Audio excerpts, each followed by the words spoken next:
I think when you look particularly at Africa, one of the things that I think is really important to do is to change that perception that we don't care. You are talking about the President of the United States? Yeah, I think there's a perception by some from the social media comments that we don't care about Africa. But what about the Africans themselves? In terms of? In terms of changing the perception. About the continent? Yes. Well, I think that that's extremely important. You can't it's absolutely a two-way process. There was one of the social media comments that talked about African leaders, and I think that that's definitely an avenue where it has to be strengthened. Democracies have to be strengthened.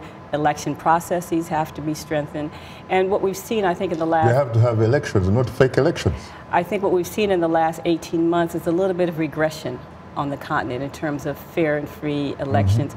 And what I worry about the most, I think, in terms of the elements, is really the election commissions.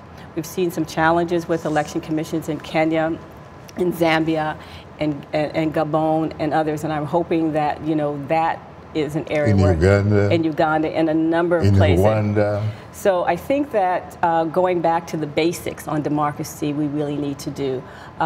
This retrenchment or this regression that we've seen in the last 18 months or so, we have a number of elections coming up this year, as you know. Yes. And so I think that it's really important to have fair and transparent election processes, because you can't have a fair and transparent democracy without fair and transparent election processes. In which case you really have to have some kind of independent electoral commission, not simply by calling it independent. Right, exactly. And that's what I said, you know, the last 18 months I've been very concerned about the electoral commissions that we've seen.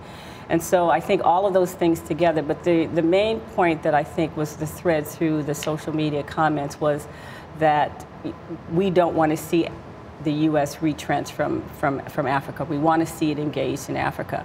But we want to see it engaged in the right way, that you're focusing on democracies, add business and trade, which I think is extremely important, but you've got to have those transparent, enabling environments to succeed.